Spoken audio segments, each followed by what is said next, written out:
শুধু জান্নাতে গিয়ে নয়, এমনকি মদিনায় বসেও কখনো কখনো রাসূলুল্লাহ সাল্লাল্লাহু আলাইহি ওয়াসাল্লাম জান্নাতের সে দৃশ্যগুলো দেখেছেন, আল্লাহ পাক দেখিয়েছেন। হাদিস শরীফে আছে এক সময় আল্লাহ নবীর যে মদিনায় এই যে আঙ্গুর, জান্নাতের আঙ্গুরগুলো দেখে না খুব খাসে।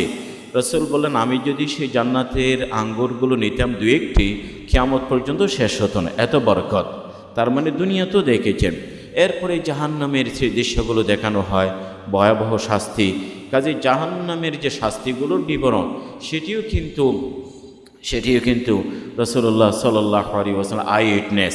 সেখানে দেখেন কিছু মানুষের ওঁটগুলো ঠোঁটের মতো, তাদের ঠোঁটগুলো ওঁটের এই যে ঠোঁটের মতো, ফেরেশতারা এগুলো খেটে দিচ্ছে, বড় বড় খেটে দিচ্ছে।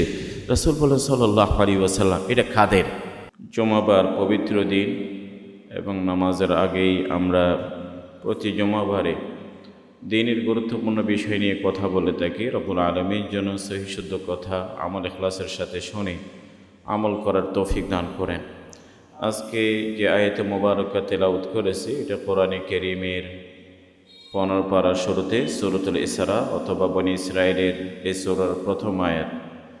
আজকে আমাদের আলোচ্য বিষয় হলো রাসূলুল্লাহ সাল্লাল্লাহু আলাইহি ওয়াসাল্লামের সে ঐতিহাসিক অত্যন্ত মর্যাদাপূর্ণ সফর, বা যে আরশে আজিমের রবের কাছে আল্লাহ নবীর যে সফর মেরাজ বা ইসরা, সে ঘটনা এবং ঘটনা থেকে আমাদের শেখার বিষয় এবং এই ঘটনার পিছনে রব্বুল আলামিনের হিকমত বা প্রজ্ঞা কী, এগুলো নিয়ে মূলত আমাদের সংক্ষিপ্ত আলোচনা। যদি আমরা সবাই জানি যে মেরাজের ঘটনা পুরো রজবের যদি আমরা 4 পর্বে আলোচনা করি, এই ঘটনা শেষ হবে না।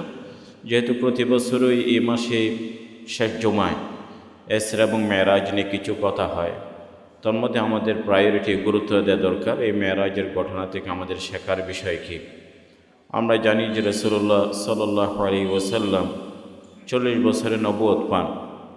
নবুয়তের পরে তিনি যখন এই কাজ শুরু করেন, মক্কার কাফেররা এই কাজের সম্ভব সব উপায়ে এই কাজের বিরোধিতা করেছে এবং রাসূলুল্লাহ সাল্লাল্লাহু আলাইহি ওয়াসাল্লাম এই নবুয়তের দায়িত্ব পালন করতে গিয়ে বহু ধরনের চ্যালেঞ্জ মোকাবেলা করেছেন, বহু নির্যাতন কষ্ট সহ্য করেছেন। আল্লাহ নবী ইরশাদ করেন, অতীতে জাম্বি কেরাম অনেক নির্যাতনের শিকার, সবচেয়ে বেশি কষ্ট, সবচেয়ে বেশি নির্যাতন আমাকেই দেয়া হয়েছে। যাদের দায়িত্ব বড় তাদের ত্যাগ, তাদের কোরবানিও বড় হয়।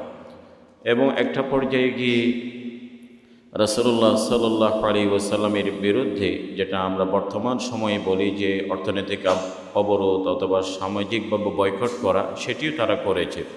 3টা বছর শেবা আবু তালিব বলা হয়, আবু তালিবের সে উপত্যকায় রাসূলুল্লাহ সাল্লাল্লাহু আলাইহি ওয়াসাল্লাম, এমনকি বনু হাশেমের আবু তালেব সহ আল্লাহ নবীর যে আত্মীয় স্বজন আপনজন, তাদেরকে মক্কার কুরাইশরা সামাজিকভাবে বয়কট করে। তাদেরকে একটা নির্দিষ্ট জায়গায় থাকতে বাধ্য করা হয়, যে তাদের সাথে বিয়ে শাদী অথবা বেচা কেনাকাটা সব ধরনের সামাজিক সম্পর্ক তারা ছিন্ন করেছিল। এবং সে 3টা বছর যে এত অসহনীয় যে তারা মাংসবিহীন হাড্ডি অথবা খুবই লতা পাতা খেতেও তারা বাধ্য হয়েছিল। এটা আল্লাহ নবীর নবুয়তের জীবনে এই 3 বছর সবচেয়ে অবর্ণনীয় কষ্ট এই 3 বছরে দেয়া হয়েছে। আল্লাহ পাক একটা সময়ে তাদেরকে সেই জায়গায় থেকে বেরিয়ে আসবার পথ খুলে দেন। রাসূল বলেন সাল্লাল্লাহু আলাইহি ওয়াসাল্লাম 3 বছরের শেষের দিকে, যে তারা যে কাবা শরীফে তাদের মধ্যে একটা অঙ্গীকার করে, এই যে অঙ্গীকার নাম ঝুলিয়ে দিয়েছে যে মক্কার সব গোত্রগুলো বনি হাশেমকে বাইকাট করবে, অবরোধ করবে।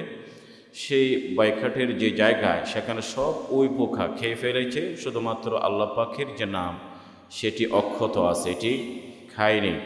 আপনি গিয়ে বলে দেখেন যদি তাই সত্য হয়। আবু তালেব গিয়ে দেখে যে মক্কার কাফেররা বললেন যে তোমাদের যে অঙ্গীকারনামা সেটি তো ওই পোকা খেয়ে ফেলেছে, এবং শুধুমাত্র আল্লাহ পাকের যে নামটা, এই পবিত্র নাম ওই পোকা খায়নি, তোমরা গিয়ে দেখো। এবং তারা সেখানে গিয়ে দেখে সত্যতা খুঁজে পায়। এরপরে অবরোধ শেষ হয়। রাসূলুল্লাহ সাল্লাল্লাহু আলাইহি ওয়াসাল্লাম মক্কাবাসীর কাছে যেহেতু পজিটিভ সাড়া পাননি এ দাওয়াতের ক্ষেত্রে, খুবই কম সংখ্যক, হাতে গোনা কয়েকজন মানুষ। এরপরে রাসূলুল্লাহ সাল্লাল্লাহু আলাইহি ওয়াসাল্লাম তায়েফ সফর করলেন আল্লাহ পাকের হুকুমে। এবং তায়েফ গিয়ে সে একই কথা, মক্কার কাফেররা যেভাবে এটাকে অবজ্ঞা করেছে কুরাইশরা, এটাকে মানতে অস্বীকৃতি জানিয়েছে। তায়েফবাসীগুলো আরও কঠিনভাবে বাচ্চাদেরকে লেলিয়ে দিয়েছে এবং রাসূলুল্লাহ সাল্লাল্লাহু আলাইহি ওয়াসাল্লামকে নিয়ে ব্যঙ্গ করেছে। একটা পর্যায়ে আল্লাহর নবী রক্তাক্ত হয়ে পড়েন আঘাতে এবং একটা পাহাড়ের নিচে পাদদেশের নিচে বসে পাহাড়ের রাসূলুল্লাহ সাল্লাল্লাহু আলাইহি ওয়াসাল্লাম বড় হৃদয় নিংড়ানো আবেগ ঝরা মন ভরে আল্লাহ পাকের কাছে দোয়া করেন এবং সে দোয়ায় রাসূলুল্লাহ সাল্লাল্লাহু আলাইহি ওয়াসাল্লাম রব্বুল আলামিন বলেন যে আপনি যদি আমার উপর সন্তুষ্ট থাকেন, গোটা পৃথিবী নারাজ হয়ে যাক, অসন্তুষ্ট, আমার কিছু যায় আসে না। আমি অসহায়, আমি দুর্বল, তবে আপনার মাধ্যমে আমি শক্তিশালী। তবে এমন কঠিন সময়ের মধ্যে রাসূলুল্লাহ সাল্লাল্লাহু আলাইহি ওয়াসাল্লাম তায়েফ বা মক্কাবাসীর বিরুদ্ধে তিনি বদদুয়া করেননি। জিবরাইল এসে হাজির এবং দুজন ফেরেশতাকে নিয়ে আসেন। জিবরাইল বলেন, আপনাকে যে কষ্ট দেওয়া হয়েছে আল্লাহ পাক শুনেছেন, আল্লাহ পাকের কাছে আপনি আর্তনাদ জানিয়েছেন। এই যে পাহাড়ের দায়িত্বে নিযুক্ত বা নিয়োজিত ফেরেশতারা হাজির, আপনি যদি নির্দেশ দেন, নির্দেশ পাওয়া মাত্রই এই ফেরেশতারা এই পাহাড়গুলো, এই জবল আবু কুবাইস, মক্কার এই যে এবং তায়েফের পাহাড়গুলো তাদের উপরে ছাপিয়ে দেবেন মুহূর্তের মধ্যে। ফেরেশতাদের শক্তি, সামর্থ্য এবং সক্ষমতা বোঝা যায়। এক ফেরেশতাই যথেষ্ট এই পাহাড়গুলো তুলে নিয়ে তাদের উপর ছাপিয়ে দেয়া, কত বড় শক্তিশালী। রাসূলুল্লাহ সাল্লাল্লাহু আলাইহি ওয়াসাল্লাম সুবহানাল্লাহ রাহমাতুল লিল আলামিন এবং সে রহমত দয়া মায়ায় নিয়ে দেখিয়েছেন যে বললেন যে এরা হয়তো বুঝে না, কিন্তু আমার কওমকে আল্লাহ পাক ক্ষমা করে দেন। আল্লাহুম্মা ইগফির লিকওমি ফাইন্নাহুম লা ইয়ালামুন, ওরা জানে না বলেই আমার সাথে আচরণ করছে। হতে পারে লাআল্লাল্লাহ ইখরিজু মিন আসলাবিহি মান ইয়াবুদুল্লাহ ওয়াহদাহু ওয়া লা ইউশরিকু বিহি শাইআ। রাসূল বলেন সাল্লাল্লাহু আলাইহি ওয়াসাল্লাম, হতে পারে এরা আল্লাহ পাকের ইবাদত করছে না, কিন্তু তাদের পরবর্তী প্রজন্ম আল্লাহ পাক এমন কিছু লোক নিয়ে আসবেন যারা সত্যি শুধুমাত্র আল্লাহ পাকের ইবাদত করবেন, আল্লাহ পাকের সাথে কাউকে শরীক করবেন না। তো আল্লাহ নবী রাসূলুল্লাহ সাল্লাল্লাহু আলাইহি ওয়াসাল্লাম বদদুয়া করেননি এবং তাদের উপরে পাহাড়ও চাপিয়ে দেওয়া হয়নি। মক্কাবাসীরা যেহেতু এমন একটি নির্যাতন, নিগ্রহ, যে অবরুদ্ধ করে রাখা, সামাজিকভাবে বাইকট, তায়েফ থেকে হতাশায় ফিরে আসছেন, এমনকি অনেক ব্যঙ্গাত্মক কথাও বলেছেন। রাসূলুল্লাহ সাল্লাল্লাহু আলাইহি ওয়াসাল্লামের কাছে আল্লাহ পাক জিবরাইল আমিনকে পাঠান, ওরা আপনাকে নিগৃহীত করুক, অসম্মানিত করুক, কিন্তু আমার কাছে আপনি অনেক মর্যাদাবান। এই জন্য প্রস্তাব দিলেন, ইন্না রব্বি ইয়াশতাকু ইলাইক। এতদিন আপনার সাথে রবের কথাবার্তা হতো আমার মাধ্যমে, এখন সরাসরি আল্লাহ পাক আপনাকে ইনভাইট করছেন।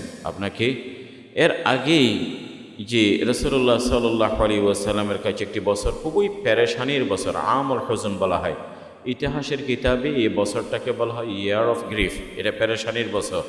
কারণ যে আল্লাহ নবী বাইরে সবচেয়ে বেশি সাপোর্ট যার কাছে পেতেন, আবু তালেব চাচা, যদি ইসলাম গ্রহণ করেননি তবে সবসময় পাশেই ছিলেন, তিনি ইন্তেকাল করেন।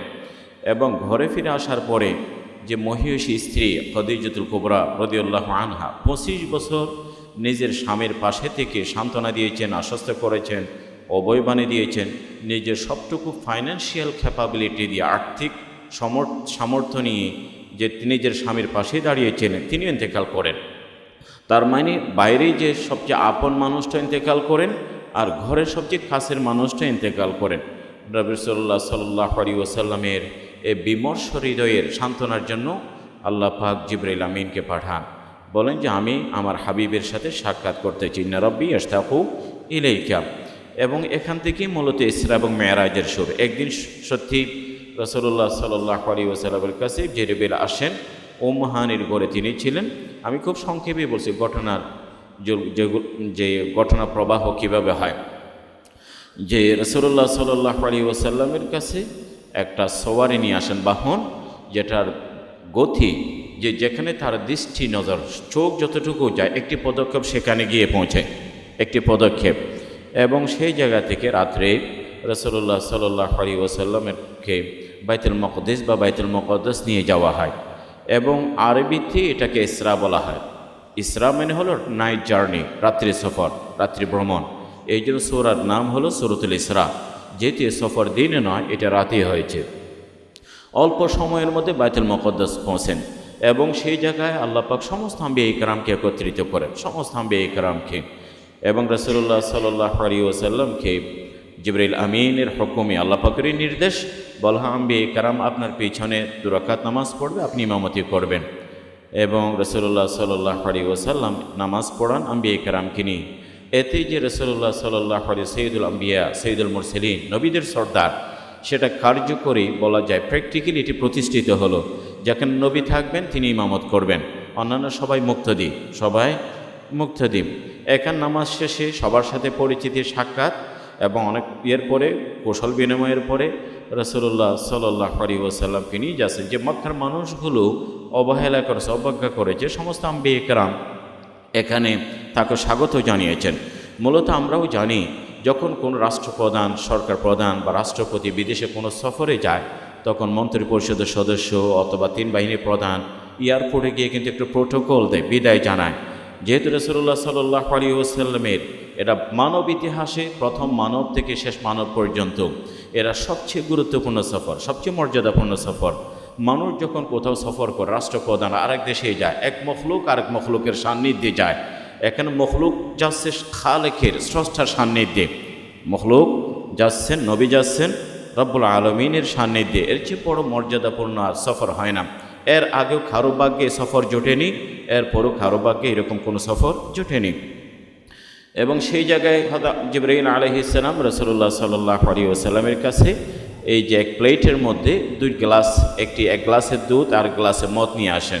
যেহেতু সফর করবেন, যাত্রার বিরতি, কিছু পানাহার বা আপনি এখান থেকে কোনো একটি খেতে পারেন, দুধ বা মদ। রাসূলুল্লাহ সাল্লাল্লাহু আলাইহি ওয়াসাল্লাম দুধ খেলেন, মদ খাননি, এড়িয়ে চলেছেন। কারণ এর আগেও, নবুয়তের আগেও, জন্ম থেকে যেখানে মক্কায় মদটা ছিল অনেকটা সাধারণ নিয়মিত পানীয়, আল্লাহ রাসূল সাল্লাল্লাহু আলাইহি ওয়াসাল্লাম জীবনও 1 ফোঁটা 1 বিন্দু মদ কখনো মুখে নেননি।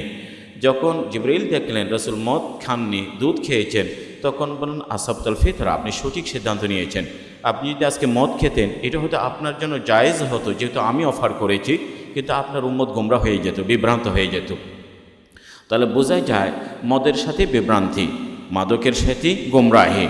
রাসূলুল্লাহ সাল্লাল্লাহু আলাইহি ওয়াসাল্লাম সফরে গেলেন, এবং আমি খুব সংক্ষেপে বলছি, এর মধ্যে অনেক ঘটনা আছে।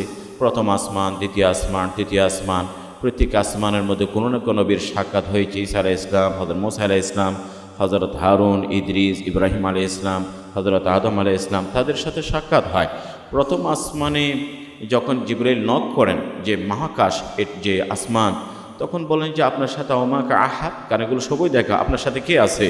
বল অমুক আছে, আমার সাথে মুহাম্মদ সাল্লাল্লাহু আলাইহি ওয়াসাল্লাম আছেন, যা আল্লাহ পাকের হুকুমে নিয়ে আসছে। তখন ফেরেশতা দরজা খুলে দিলেন। তাহলে বোঝা যায় আসমানগুলো অরক্ষিত না, যে যেমনি তেমনি যে কেউ ঢুকতে পারে না অনুমতি ছাড়া।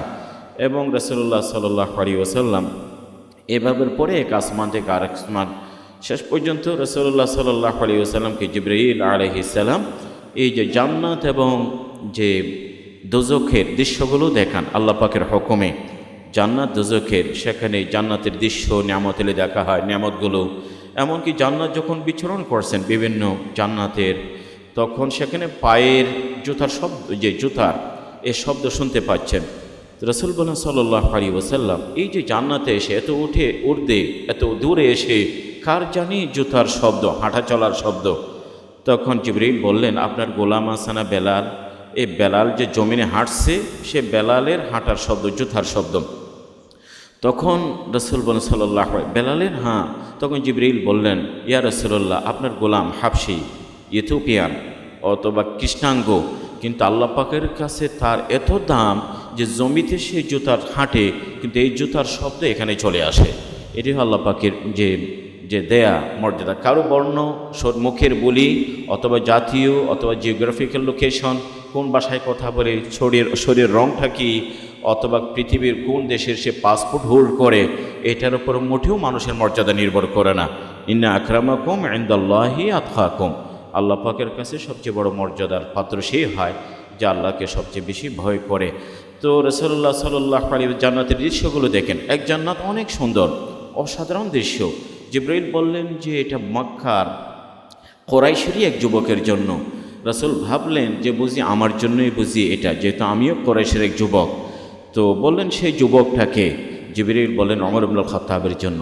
ওমর ইবনুল খাত্তাবের এই প্রাসাদ, তো দুনিয়াতে সে যখন পৃথিবীতে আসেন, জিবরাইল আলাইহিস সালাম এই বর্ণনা রাসূলুল্লাহ সাল্লাল্লাহু আলাইহি ওয়াসাল্লাম ওমরকে শোনান, ওমর তোমার জান্নাত দেখে আসছি, তবে তোমার জান্নাতে পা রাখিনি, যেহেতু এটি তুমি উদ্বোধন করবা তোমার জন্য, কারণ তোমার গায়রত, তোমার মর্যাদাবোধ, আমার জান্নাত আরেকজন আগে ঢুকে পড়ছে, এটি যেন না হয়। হযরত ওমর ইবনুল খাত্তাব চোখের পানি ফেলে বলেন, ইয়া রাসূলুল্লাহ, আমি তো এটা আপনার কদম মোবারকের দুলুর বরকত। ওমর যদি এটা হয়, এটা তো আপনার কদম মোবারকের ধুলির বরকত। তো খায়ের এই জান্নাতগুলো দেখেন, জান্নাতের দৃশ্য দেখেন। কাজে আমরা যখন জান্নাতের এই নেয়ামত, এই বর্ণনা যখন আমরা হাদিসে শুনতে পাই, এটা রাসূলুল্লাহ সাল্লাল্লাহু আলাইহি ওয়াসাল্লাম শুধু গায়েবীভাবে আল্লাহর নবী আল্লাহ পাকের কাছে শুনেছেন, শুধু এতটুকুই না, শুনেছেন আবার চোখে দেখে এসেছেন। তাহলে আপনারাই বলে এটা প্রত্যক্ষদর্শী, আই উইটনেস। একজন মানুষ শুনে শুনে কথা বলা আর একজন ঘটনাস্থলে থেকে কথা বলা, পার্থক্য আছে। রাসূলুল্লাহ সাল্লাল্লাহু আলাইহি ওয়াসাল্লাম জান্নাতের যে বিবরণগুলো দিয়েছেন, এগুলো আল্লাহ নবী চোখে দেখে আসছেন। শুধু জান্নাতে গিয়ে নয়, এমনকি মদিনায় বসেও কখনো কখনো রাসূলুল্লাহ সাল্লাল্লাহু আলাইহি ওয়াসাল্লাম জান্নাতের সে দৃশ্যগুলো দেখেছেন, আল্লাহ পাক দেখিয়েছেন। হাদিস শরীফে আছে এক সময় আল্লাহ নবীর যে মদিনায় এই যে আঙ্গুর, জান্নাতের আঙ্গুরগুলো দেখেন এবারে খুব খাসে। রাসূল বললেন, আমি যদি সেই জান্নাতের আঙ্গুরগুলো নিতাম দু একটি, কিয়ামত পর্যন্ত শেষ হতো না, এত বরকত। তার মানে দুনিয়া তো দেখেছেন। এরপরে জাহান্নামের সেই দৃশ্যগুলো দেখানো হয়, ভয়াবহ শাস্তি। কাজে জাহান্নামের যে শাস্তিগুলোর বিবরণ, সেটিও কিন্তু রাসূলুল্লাহ সাল্লাল্লাহু আলাইহি ওয়াসাল্লাম আই উইটনেস। সেখানে দেখেন কিছু মানুষের ওঁটগুলো ঠোঁটের মতো, তাদের ঠোঁটগুলো ওঁটের এই যে ঠোঁটের মতো, ফেরেশতারা এগুলো খেটে দিচ্ছে, বড় বড় খেটে দিচ্ছে। রাসূল বলেন সাল্লাল্লাহু আলাইহি ওয়াসাল্লাম, এটা কাদের ঠোঁটগুলো এভাবে বড় বড় ঠোঁটগুলো খেটে দেওয়া হয়েছে। বলে আপনার উম্মতের মধ্যে কিছু মানুষ আছে না, যারা তাদের মুখে কথা বলে গুজব ছড়িয়ে দেয়, ফিতনা ছড়ায়, বিভক্তি সৃষ্টি করে, কুন্দল সৃষ্টি করে, তাদের একটি কথায় পুরো জাতি বিভক্ত হয়ে যায়, দল বিভক্ত হয়ে যায়, মানুষ বিভক্ত হয়ে যায়, গুজব ছড়িয়ে দিয়ে তাদের ঠোঁটগুলো কেটে দেওয়া হচ্ছে। আরেক শ্রেণীর মানুষ দেখা হলো তাদের মাথার মধ্যে শক্ত শক্ত বড় বড় দিয়ে এই যে পাথর দিয়ে তাদের মাথাগুলোকে চূর্ণ বিচূর্ণ করা হচ্ছে। রাসূলুল্লাহ সাল্লাল্লাহু আলাইহি ওয়াসাল্লাম জিজ্ঞেস করেন, এটা কাদের শাস্তি? বলা হচ্ছে যারা নামাজ পড়ে না, ঠিকমতো নামাজের ব্যাপারে গাফলেতি, শুয়ে থাকে, ঘুমিয়ে থাকে, তাদের জন্য আমরা একটু মনোযোগী হই যে তাদের মাথাগুলোকে এগুলো দৃশ্য, এই দৃশ্যটা তাদের মাথায় চূর্ণ বিচূর্ণ করে দেওয়া হচ্ছে। রাসূলুল্লাহ সাল্লাল্লাহু আলাইহি ওয়াসাল্লাম দেখলেন আরেকটি দৃশ্য, সেখানে আছে কিছু মানুষের সাইজ, আকৃতি একেবারে ছোট পিঁপড়ার মতো, পিঁপড়া সাইজের। কোনো মানুষকে যদি এমনি খাটো দেখে, এটা মানুষের কাছে একটা দৃশ্য মনে হয়, একটা অদ্ভুত দৃশ্য। কিন্তু সে মানুষটাই যদি পিঁপড়ার মতো হয়, এটি অনেক অদ্ভুত দৃশ্য হবে। রাসূল বলেন সাল্লাল্লাহু আলাইহি ওয়াসাল্লাম, এই পিঁপড়ার সাইজের মানুষ কারা? তো জিবরাইল বললেন, দুনিয়াতে থাকতে যারা অহংকার করতো, দাম্ভিকতা, কারো অহংকার তার চেয়ার নিয়ে, কারো অহংকার জ্ঞান নিয়ে, কারো অহংকার তার বংশে আভিজাত্য নিয়ে, কারো অহংকার তার ক্ষমতা নিয়ে, কারো অহংকার তার পয়সা করে নিয়ে, সে শিল্পপতি, এই জন্য অন্য মানুষকে চোখে ভাবে না। তাহলে যারা দুনিয়াতে যারা অহংকারী ছিল, দাম্ভিক ছিল, আল্লাহ পাক তাদেরকে শাস্তি দেবেন বড় লাঞ্ছনা। তাদেরকে এই যে জাহান্নামে একেবারে পিঁপড়ার সাইজের মানুষ বানিয়ে রাখবেন। তোমরা যে মাথা উঁচু করে অনেক এই যে গর্ব করে চলতে, কোরআনে কারীমে নিষেধ আছে। কোরআনে কারীমে আছে, আল্লাহ পাক ইরশাদ করেন, ইন্নাকা লান তাখরিকাল আরদ ওয়া লান তাবলুগাল জিবালা তুলা। কিসের অহংকার?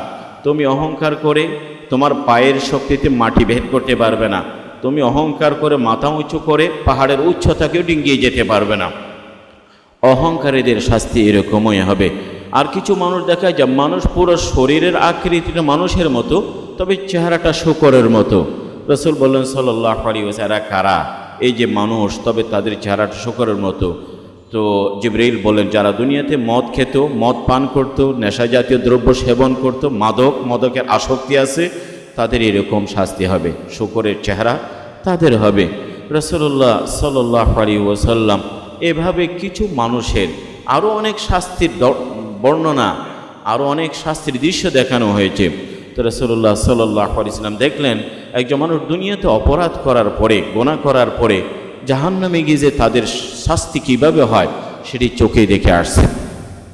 এবং কিছু মানুষের বলা হয়েছে, রাসূলুল্লাহ সাল্লাল্লাহু আলাইহি ওয়াসাল্লাম বলেন যে দুনিয়াতে কিছু মানুষ নসিহত করে ভালো ভালো কথা বলে, অথচ তাদের আমল নেই, কথার সাথে আমলের মিল নেই। রাসূল দেখেছেন সাল্লাল্লাহু আলাইহি ওয়াসাল্লাম কাঁচি দিয়ে তাদের জিহ্বা কেটে দেওয়া হচ্ছে, কাঁচি দিয়ে। কারণ তারা মানুষকে সুন্দর সুন্দর উপদেশ দেয়, অথচ এই আমলের কোনো বাস্তবতা তাদের জীবনে প্রতিফলিত হয় না।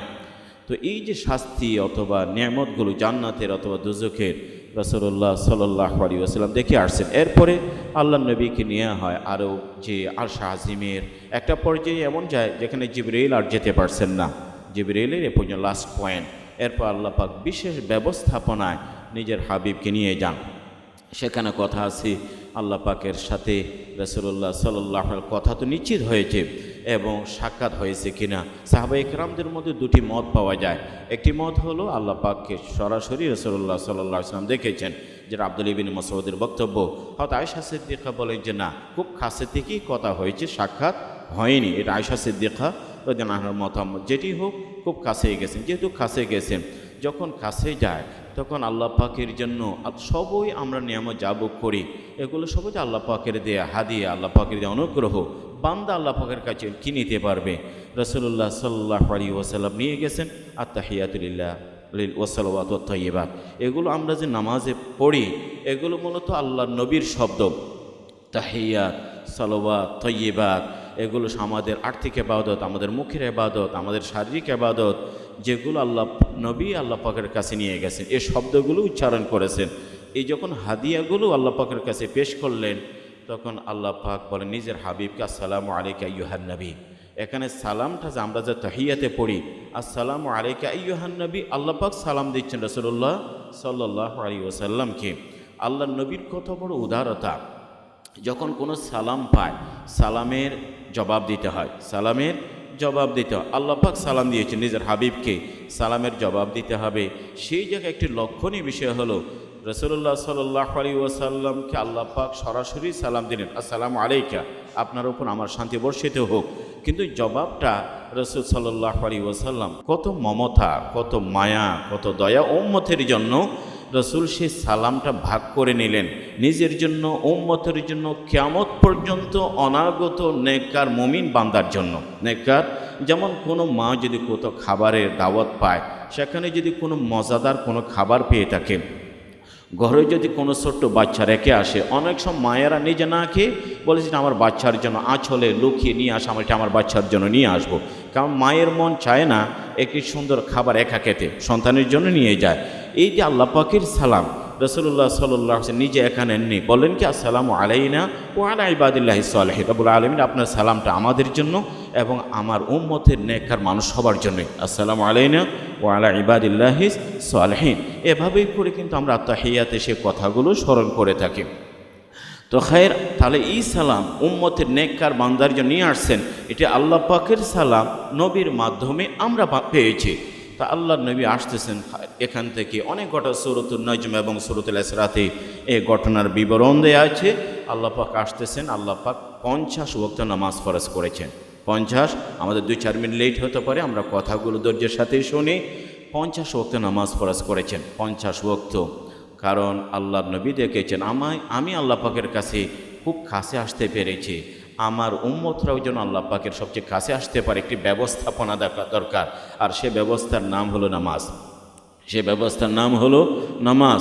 50 ওয়াক্ত নিয়ে আসছেন। পথে মুসা আলাইহিস সালামের সাথে সাক্ষাৎ, মুসা আলাইহিস সালাম বললেন যে আপনার উম্মত পারবে না, এই 50 ওয়াক্ত পারবে না। খায়রীতি সেটি সিরাত এবং হাদিসের কিতাবে লেখা আছে। আল্লাহ নবী আবার গেলেন, এভাবে কমাতে কমাতে 45 ওয়াক্ত ডিসকাউন্ট দেওয়া হলো, বাকি আছে 5 ওয়াক্ত, বাকি আছে 5 ওয়াক্ত। মুসা আলাইহিস সালাম তারপরে বলেন আরও কমানোর সুযোগ আছে কিনা দেখেন। রাসূল বলেন আমার লজ্জা লাগে যে কতবার যাব, কমাতে কমাতে। তখন আল্লাহ পাকে লজ্জার দাম দিয়েছেন, হায়া, এই দাম দিয়েছেন। নবী লজ্জা করে আর আসেনি, কমান নাই। কিন্তু আমি রব্বুল আলামিন দয়া করে তাদেরকে যারে 50 ওয়াক্ত পড়লে যে সওয়াব দিতাম, আমার উম্মত, আমার বান্দাকে, নবীর উম্মতকে 5 ওয়াক্ত পড়লেও সমান সওয়াব দেব।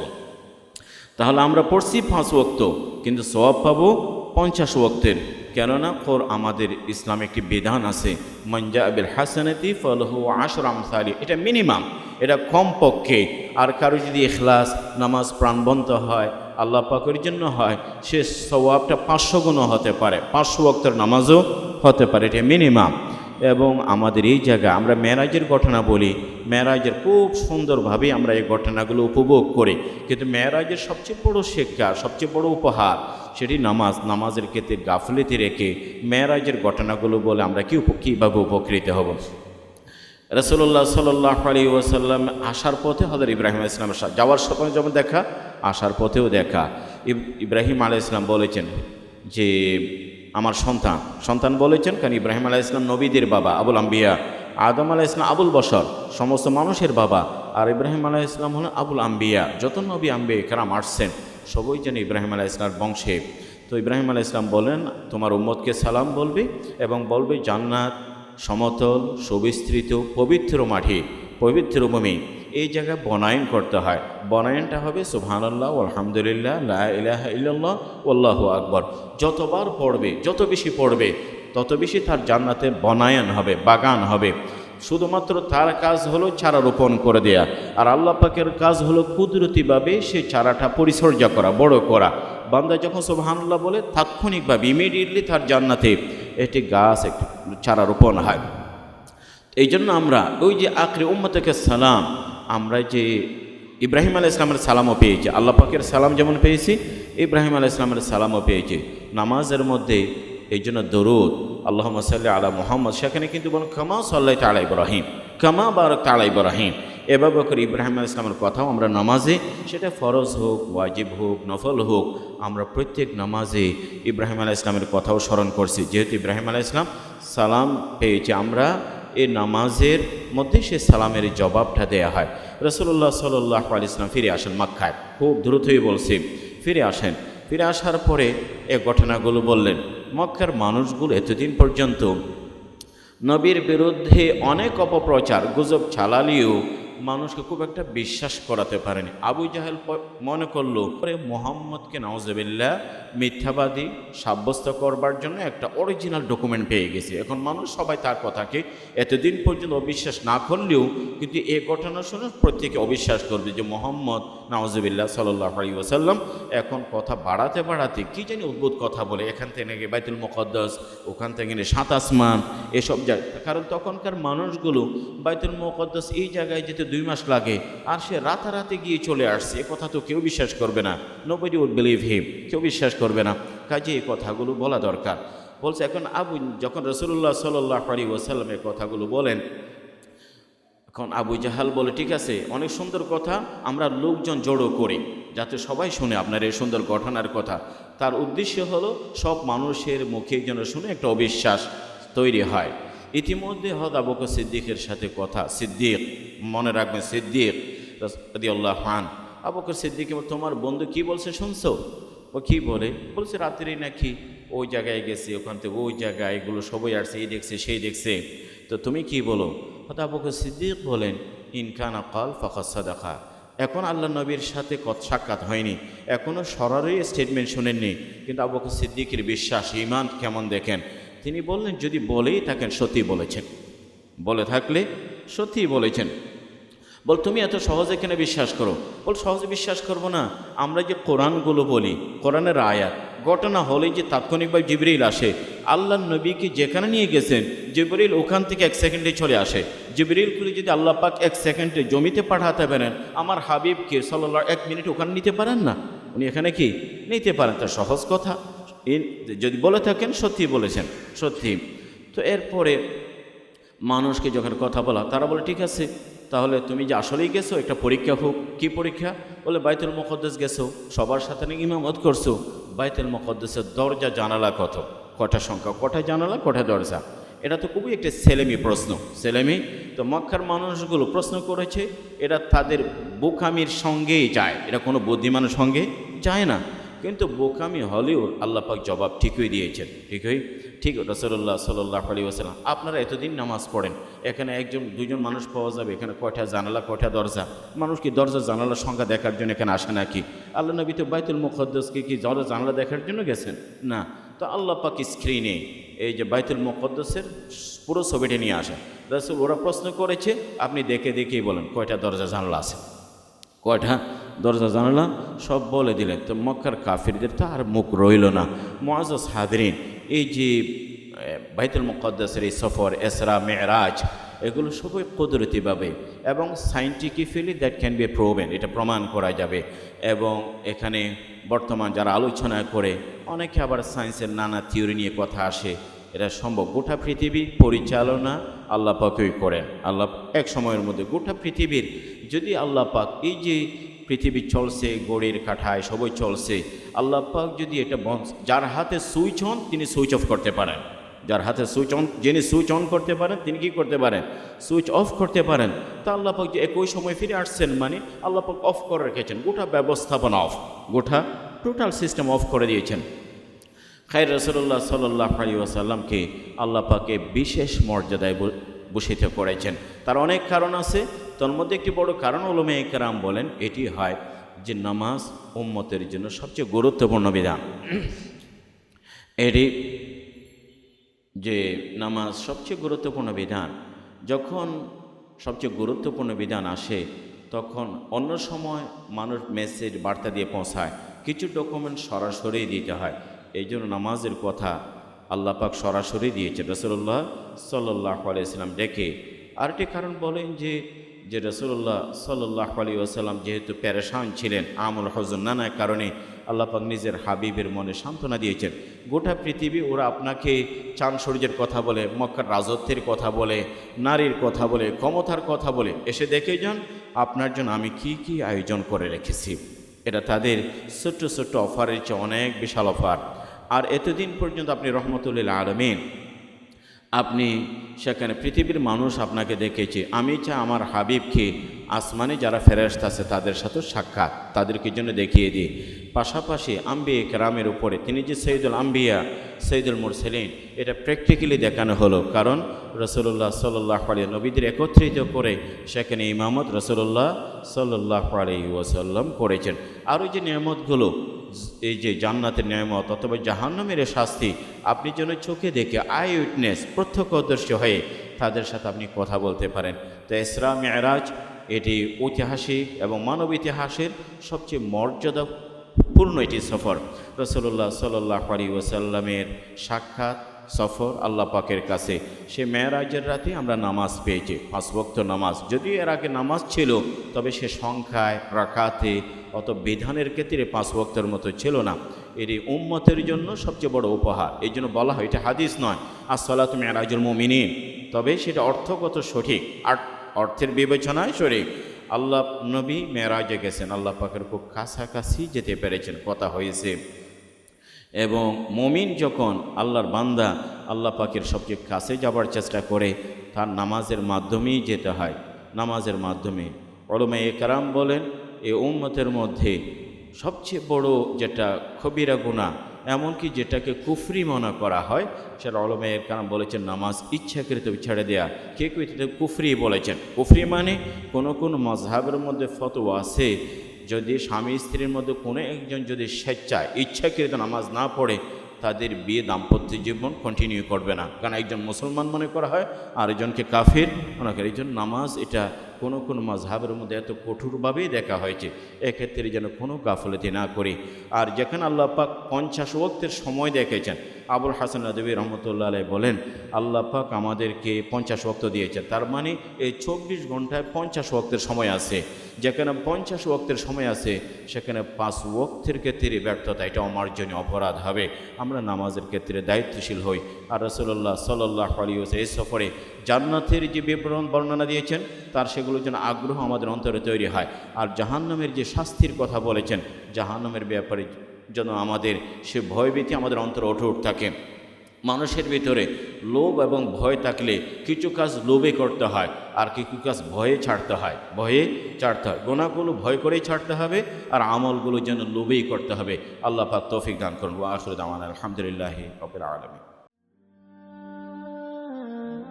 আইইউবি মিডিয়া, অপসংস্কৃতি মুক্ত আধুনিক ভিডিও সেন্টার।